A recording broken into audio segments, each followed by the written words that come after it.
Oke, kembali di Perempuan Bicara, tidak terasa kita sudah sampai di segmen terakhir. Saya ingin memberikan dulu kesempatan ke Mbak Monica ya, ini bagaimana kita bisa mencegah preventif tadi kepada pikiran-pikiran atau modus motif kriminal. Ya, baik.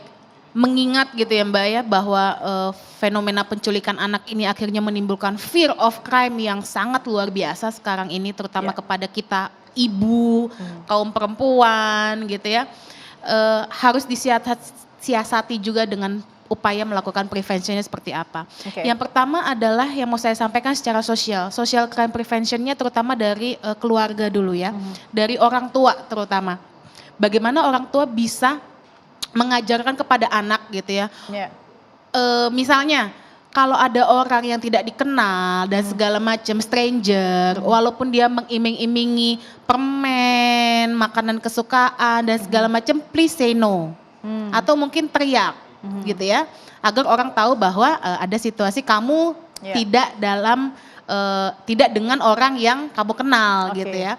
Nah kemudian ada juga ilmu yang bisa kita bekali kepada anak gitu ya. Kalau anak kita sudah mungkin sekolah SD kelas 2 ke atas gitu ya.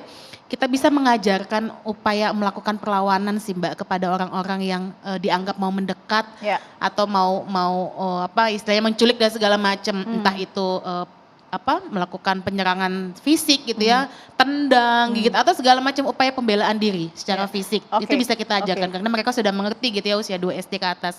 Nah, untuk yang usia-usia ke bawah ini yang ke balita, batita dan segala macam itu memang tanggung jawab yang besar itu di orang tua gitu ya.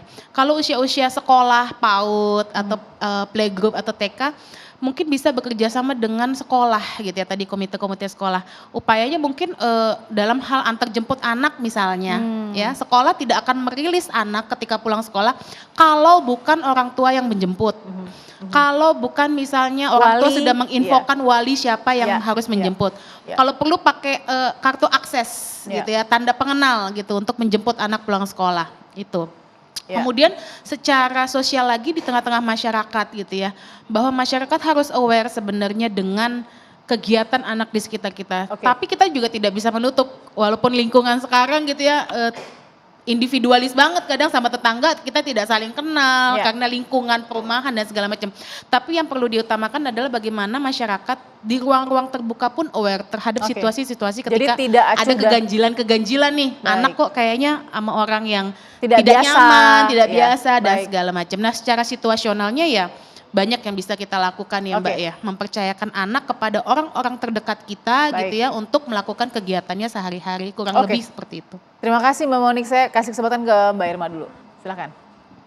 Oke, tadi saya ingin menambahkan aja tadi dari Mbak Monik gitu ya. Kalau saya sih sebenarnya kita kan berupaya nih agar anak-anak kita yang nanti menjadi orang-orang dewasa ini kan tumbuh sehat, mereka bisa berempati ya, terus kemudian sensitif dan peka. Itu memang betul-betul harus dimulai dari dalam keluarga itu sendiri. Jadi bangun hubungan yang hangat dengan anak ya, terbuka, kemudian kita juga peka terhadap kebutuhan anak, terus kemudian menanyakan perasaannya seperti apa, dan kita concern jangan hanya tadi ya, jangan hanya concern ke akademisi aja gitu ya. Kalau sekarang menumbuhkan karakter ini kan PR besar ya buat kita semua gitu, dan itu dimulai dari kita. Jadi intinya adalah bagaimana mencegah mereka jangan sampai menjadi pelaku tindak kriminal atau tindak kejahatan, dimulai bagaimana kita membangun hubungan yang positif dan hangat dengan anak-anak kita.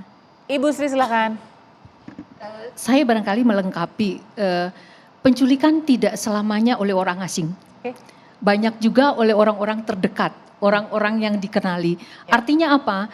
Di situ pada konteks itu kita harus membiasakan bahwa anak selalu menanyakan kepada orang terdekat, apakah Bapak Ibu, kalau Bapak Ibu ada di kantor dengan pengasuhnya atau siapa yang terdekat, saya lagi mau pergi ini, lagi ini, mau ke sana, mau keluar nih, diajak, saya mau keluar, dia selalu izin, selalu pamit. Nah, satu lagi tadi, pola asuh, komunikasi, nah biasakanlah mencari tahu, orang tua nih yang mencari tahu, kondisikan situasi, anak mau bercerita, apa saja hari ini yang dialami, dari pagi siapa, teman baru siapa, tadi ada cerita yang seru enggak? Oke. Ada yang cerita seru, mama mau denger dong.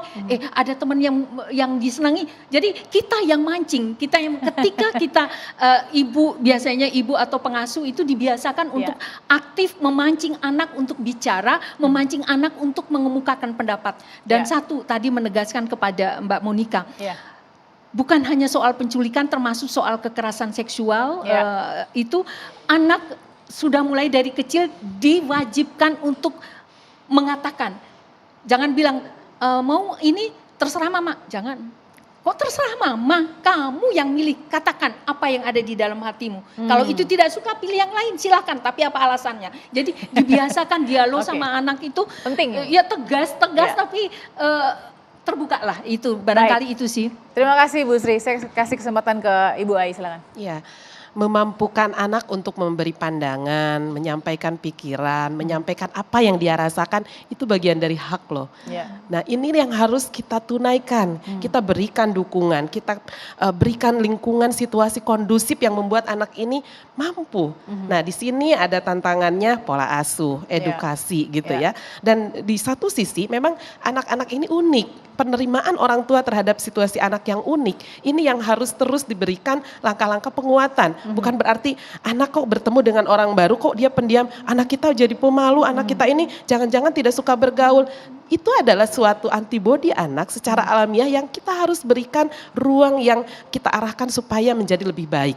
Jadi bukan justru menjudgment ketika anak memiliki sikap-sikap atau sifat tertentu, ini malah memberikan juga dampak yang kurang baik pada anaknya. Itu yang pertama. Pada ruang trust ini anak akan memberikan kepercayaan untuk berdialog, Bu. Ini yang sangat menjadi investasi seumur hidup. Karena apa yang dia rasakan, apa yang dia pilih, apa yang dia ciptakan, itu akan tersampaikan. Bahkan ruang konfirmasi saat dia tahu bahwa ini buruk, bahwa ini benar, bahwa ini boleh, itu pasti kepada orang tua. Nah, inilah yang saya pikir ya banyak tergeser, tercerabut gitu ya. Bahkan ruang-ruang grooming child tadi ada sebagian memang sindikat, ada juga yang perorangan atau siapapun yang mengharapkan yang mencari eksploitasi kepada anak. Ini yang sesungguhnya harus kita jaga betul. Karena ruang ini tetap ada, kita semua berwaspada, tetapi kita menyikapi dengan bijaksana. Itu yang harus Terima dilakukan. kasih Ibu Ai Mariati, Ibu Sri Suari, terima kasih juga Mbak Irma dan juga Mbak Monica sudah sama-sama di sini ya, memberikan juga analisa dan juga solusi. Jadi kita tidak boleh lemah dan lengah begitu ya, tapi juga tidak boleh panik menghadapi kasus-kasus penculikan yang terjadi. Semangat, sehat, dan kita akan jumpa lagi.